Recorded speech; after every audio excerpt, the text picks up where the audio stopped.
Hello everyone, my name is Hafid and today I have with me Danie the artist. I met Danie through TikTok. She did some really awesome paintings and today she's gonna be actually drawing a painting live. We actually had a challenge where she would set up a theme for me. I would try to recreate that on 3D, and today I gave her the theme to draw a pumpkin with a third eye. So that's what she's gonna be doing today. And Danie, I'll let you introduce yourself. Hi, yes, I'm Danie. So yeah, the pumpkin and the third eye spooky season is upon us, and we just passed by a full moon, so I thought this was perfect. But yeah, I'm currently graduating as well from the University of Houston in my painting degree. So hopefully I can show off, but hopefully I don't embarrass myself as well too much on camera. Yes, and she actually, I was gonna show you. I actually got your print already. Let me see. I got one of her, you called it imperfect paintings, right? Yeah, so it's like the imperfect print series. I'm doing a lot of prints right now, like printmaking, when I'm working with a big screen, so nothing this small, it's huge. And some of my prints just do not go out as planned. So I just said, hey, if anybody wants these, I'm going to be listing them cheaper. They also deserve a home because it's art. And I think even if they're imperfect, they deserve a place in the world. Yes, and this is the one that I got. I didn't know what I was gonna get, but look at the froggies. Yes. Wait, so how you made this? You made the It's a screen print. I don't know if you've worked with screen prints before. So there's many methods on how you can get an image on a screen. I did an uncommon way, which is creating a stencil. So I cut the froggies out all by hand on paper, and so I drew it out by hand, and I would take an X-Acto blade and cut it out. I only did this halfway through, which is why some of them are unaligned and didn't turn out as planned, but I'm learning from my mistakes. per the name imperfect. But isn't every work that we do as artists imperfect at the end of the day? Yeah. We always want it to be more. Yeah, no, I feel like a painting is never finished because you could always work on a painting. There's never a stopping point. You can revisit it in years after you start a painting. That is the one thing that I do miss doing 3D. You know, I can see my final work on the screen, but it's totally different to see it on a print. Like hold it on your hands. I need to get some of my work printed so I can see it. That all those prints that I have are handmade, except for the paper. That's my next step, is hand making my paper from like recycled material, and then upgrading my shipping materials as well to be all recycled. Financially, I'm not there to get all the packaging to be like 100% recyclable, because it is a big investment. Because for my shop, I make sure that I have control on everything, so do all the administrative work to the art making, which is hard for some artists, I know. Yeah. Oh man, but we can totally make this a whole podcast, but Yeah. let's get to it. I mean, how are you gonna start? Yes. So I wanted to explain a little bit about the paints that I'm using, and you're not working physically with like paints. So I did want to explain a little bit. The art paper that I'm using is very cheap art paper, because sometimes I feel like I could just go in the paper best when I know that I can make mistakes on the paper without it being too heavy. Yeah, so this is a 7 by 10 inch paper, so it's not that big, but it's big enough for a good journal. So this is the journal I've been using for most of the summer to just create. So if you've seen my videos on Instagram or TikTok, this is where it comes from. And it's Canson, and it's mixed media. Mixed media means it's pretty sturdy and it can hold a lot of mediums. So you can put anything on this, from anywhere from pastels to marker to pen, paint, watercolors, you name it. So it's really handy to have this around. So I can do anything in here. A journal is, again, to put your ideas down. So the paints that I'm using, so most of the paints that I use is acrylic, and I use Liquitex. I have some Winsor and Newton, and then some a little bit more pricey. I forgot the names, but for today I'm going to use the Liquitex Basics because they're great. I'm also using no black. Trained artists at U of H, they teach us to not use any black. And what's funny about this painting that I'm doing today, it's going to have a lot of black. Okay. Do you know the ways to make black? I think the hex code is 0000000. I bet with paint. If you don't know, it's fine. Okay, so I do have to deal, RGB and then convert into CMYK, which is what the printers use, which is more like physical color instead of, digital color. Yes.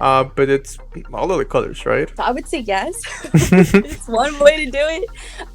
But with today, the methods that I'm going to be using to create black, it's red and green. If you put these together in acrylic, it creates a black. And then also they're brown, and blue. So first step is just preparing the color. And why is it okay to just do it on top of all of those colors that they're already mixed? Like, since the paint is dry, it doesn't matter? So yeah, so acrylic dries really fast. Okay. And I'm lazy.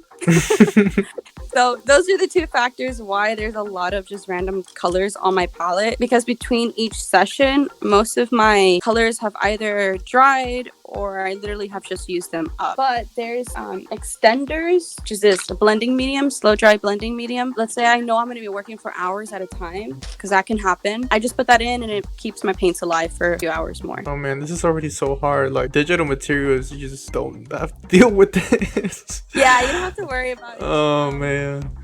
You can just sit and start. I'm just going to make 2 different types of blacks. I might use 2 different types of shade. Not too much. You have the option. Okay, since I have it here, you have the option to also pick the jack-o'-lantern or the pumpkin to be a different color other than orange, because that's what I had set up. No, yeah, it's orange is fine, because then you got that blue complementary color for the third eye, and I think it's just going to look really cool. Oh, so I didn't tell you. Oh, what happened?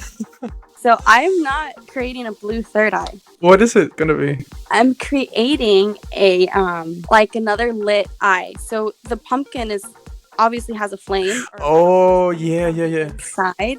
Okay. So the third eye is literally a carved out eye, as you would carve out all the other eyes for the pumpkin. Nice. Yeah. Let's do it. So this is the first time in quite some time I've worked with a light source inside of something. I mean, it's fine. We didn't actually record the whole thing with the crib, but I had some difficulties, and this is yours. I'm so sad you did not get the what's it called, the video for the last 3D thing you did. It was pretty good. Hopefully we can make more of these and just record them. Yeah, it'd be a great series. And I was also thinking throughout the week, like maybe we can like jump in or not jump in, or like ask other artists to jump in. Ooh. But I've never been a podcast creator or had a podcast. I mean, obviously I'm not that technologically advanced in my art. I do some digital work, but it's not like my main thing. So I feel like I'm backed up in years in tech. Okay, so I'm gonna start with some light colors. My teachers would cringe right now because I'm going straight off the tube, but I think it's fine considering it's not for anything serious other than us having fun right now. Yeah, that's the main thing. So I did little oopsies. I didn't mean to start with orange, but that's where my paintbrush went straight to, so that's where I started. So painters have different methods to approach paint and applying paint to their surfaces. I'm a painter who likes to start thin / water down and just build up from there. Other painters are a little bit more meticulous, and sometimes they start in black and white for their underpaintings, and then they start adding color after they have all their shades down. Other painters put down a whole shade of color in the background. I've seen yellow. I'm picking up yellow right now, which is pretty ironic. Like yellow be the main color they put down on like the entire canvas, and then they start painting other colors around it, which is pretty cool because then their minds have to think about color theory, and unless you built up enough paint where you just can't see the background anymore, but then I feel like it defeats the purpose because you're putting a whole bunch of color in the back. It should show through. But that's my personal opinion. Ooh, I went too dark. It's fine. We can always lighten that up. Okay, so I'm not seriously applying just yet. I'm just putting down some colors. Oh, that was not a color I meant to put. It's okay. That's fine. You're doing everything on real time, so that is totally fine.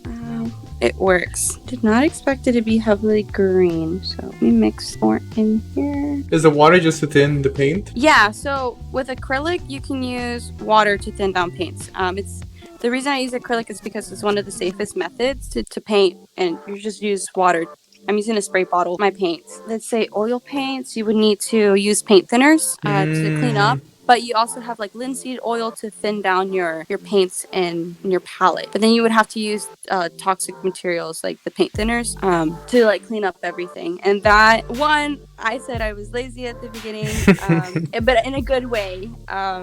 I like to do things more efficiently. And so acrylic paint is that's what struck home with me. It's just the efficiency of it. Other people don't like it because they like to work a long time on their paintings. I mean, like hours. And I mean, I've spent about, I would say, even like 40 hours or even more on a painting. But I would still prefer acrylic any day. And also, I'm just so familiar with the material, it's going to be hard to jump into. Well, I don't think it'll be hard. I just feel like it's not me. This is the part of like our challenge, like a slash podcast. Like, I do see myself doing. I actually do some renders that take, the whole night to render. Some animations take like a couple days. Obviously, the results are gonna vary. Yeah, I don't know how much. Well, you said no. You say that the paint takes a little time to dry, right? Yeah. So I mean, it depends. Like some areas, like you can see here, this area is still wet because I added more water. Oh, okay. This area I can touch now because it's dried. But it depends on how many layers, the thickness of how much paint you have, and then how much water you use. Okay. But with this paper, I intentionally used it for today because it dries my paints faster too. Got it.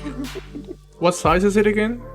Is it a 7x10, so 7 inches with 10 length. This is so cool. We can literally do this with like anybody around the world. They just set up a camera and we have a chat and they do art. I like this. It's pretty fun. Yeah, I wouldn't say it's more pressure to have someone else on the line. It's just like I have to be conscious of like conversation, and I actually would be down to. I mean, if more people get to see our art, I think that's a good thing. I'm assuming that the thickness, the length, the weight, I guess like the cut, like how much the diagonal has. What made you decide to use this brush right now? So this is a round brush, if I'm not mistaken. Okay, I don't know. I believe it's a round brush. So I reviewed all of this like 5 to 6 years ago, maybe 7 the most. Mhm. I studied all my brushes and their names. Like I know like this one's like a fan brush, and because it looks like a fan. This should be a round brush because it has the round tip. This is a flat brush because it's squared and then goes in flat like squares. So when do you use them? Like, Yes, so there's many factors. I like using the round brushes when I'm working on an object that it needs particular blending. It's best for blending. I mean, all brushes are going to blend for you because all the bristles are made that way. Because it's round, it works kind of like circularly with all that. Whereas if this brush, I don't know if you can see that, has an edge to it, so I like using it for edges. But you can get a straight line with any brush, and you can make an edge even with a round brush. The thickness varies and for each brush, but I like using this one when I'm working on this size of a paper or like an object this big for like blocking out big colors. But when I like going into details, I use a smaller brush. This is the one I am comfortable with, but if I have to go even smaller, I use this one, and it's really, really thin. makes sense. You cannot zoom in to the page, so you gotta. Yeah. Instead of zooming in, I have to switch out brush. It has its ups and downs. That's the beauty of it. Yeah, it's the beauty of painting. And then the difference between a, let's say, acrylic painting versus a watercolor painting, when your watercolors are very thin down paints, you see the difference between this block of paint I put down versus all the rest? Yeah. Okay, so here I can layer thicker than I would with watercolor. So if I have just the right amount of paint, and I'm gonna make a mistake just to show you an example, and I put some white in this. So let's just say I put enough thick paint on this corner, it's orange now. So that's totally fine, because once it dries, if I put just the amount of black paint on top of it, it can cover it. Another good thing about acrylic is the erasing type of capabilities that it has. Of course, to a certain extent, because if you put too much paint on a spot, it's going to be noticeable. Versus, let's say, oil paints. Oil paints are not forgiving. Well, they are forgiving in the sense that they last longer to blend. But if you messed up on a spot, you either have to like scrape up the paint or take it off somehow and then redo. Oof. Whereas with acrylic, you can just paint over it. Simple fix. Me basically giving a whole painting class here. Yes, that's fine. I don't think I explained it really well when I was doing it. I mean, did I? I think you explained to the best of your ability. Okay, but Because for you to explain everything that you did, explain an entire program. Yeah. For me to learn a whole program, just the basic capabilities and functions would take at least a week. You're good. Okay, You're okay. good. You're good. I mean, and I had some knowledge of 3D work, so Oh yeah, yeah, yeah. I knew how to kind of also get to how to problem solve and get to a solution in a way that I thought that could work. But I mean, obviously, I didn't know the program you were using. Every program is different, so you're using a different language and vocabulary. And like at least here with the painting supplies in front of me, like I can point it out. I can put it in front of you. Yeah, yeah, yeah. Whereas like on 3D, like maybe it's a specific tool, but it's just like an icon, you know? Yeah. Yeah. I Or it's gotcha. like even a shortcut you're doing on. Yeah, yeah, yeah. Oh man, shortcuts. Shortcuts are your friend. I love shortcuts. I'm not the best at them, but I love them because they make your life so much easier. Yes. Okay. I'm gonna try to go in with a thin brush now. So it's floating, right? Since it has a light source coming from the inside, it's reflecting the light source onto the ground. But I haven't defined that a lot yet, and if it looks like it's hovering, I mean, you know what, that was on me. Well, okay, once we get to it, you just tell me how that works. Like, how are you gonna differentiate the background to the? So I was using, in a way, a reference photo, and it was just a jack-o'-lantern that had and it had a light source from the inside, and yes, it had a light source on the inside, and then it had like a little small glare here at the bottom. So what I'm thinking of doing is dimming this down a little bit more, and giving it some orange in here, obviously, to reflect a lot of the light from the pumpkin. I love to work off of reference photos for the sake of for me to understand a little bit of, like, for this one was light, so I kind of was using, I might have used the jack-o'-lantern's face, I don't know, but I try to make it a little bit more stylistically my own when I drew it out, and then painting it obviously is not going to look anything like the photo. Yeah. It's like in the middle of the woods on the ground. Well, references are, well, maybe not a necessity, but they help a lot. I mean, I was pulling out images from Google, so it's no different. No shame on references. No, it wasn't. I pulled it from Google as well. I didn't take it myself. Are those like the shadows? Yeah, I can see it getting some depth. That's so cool. Okay, so you started by just adding the color, like the main layer of color. Now you're doing some of the, it's because you went again with the color, so I guess you were just refining the color. Yeah, so I went with a wash, a quick thin layer of that color. And the reason why I like to pile up color is because it gives it that depth that you're seeing. Because if you just put the same amount of color everywhere, it makes a painting flat. Which is, if you want to go for that, it's totally fine. I have no issue with flat paintings. They're actually pretty cool because you can make a graphic painting with all the color being flat. And it's fine. Where I'm from, if you make a flat painting, it better be very intentional. Oh wow. Oops, I think I went in too dark there. Believe it or not, just watching you do this makes me think a lot about how 3D actually works, you know, because, you know, it's digital, it's perfect, you know. There's numbers, and you painting right now in the physical world, you know, you have obviously the physical forces from you, from your materials, you know, the world. And in digital, at least the kind of work that I do is I can actually simulate all of those factors, but they're not as real, obviously, as the real thing. I do wonder how real they can get at some point in the future. But yeah, I mean, I'm just thinking about it. Like, remember how I started to like do the simulation of the liquid and all that kind of stuff? That was beyond what I could do.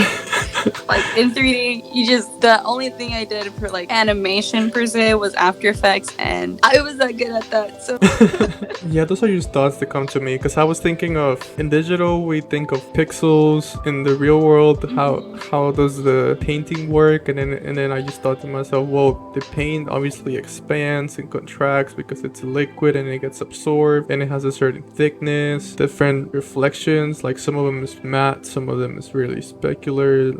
Yeah, I'm just, that's the other thing. So some of these paints, like reds and oranges, well, mainly red, and the browns. So like the reds and the browns and the reds and the orange make it a little bit more glossy. Which is why like certain areas, like right here, I don't know if you can see it, like here is more glossy than here in the black, because those colors end up being more matte. And it depends which colors you mix together, it just ends up being matte.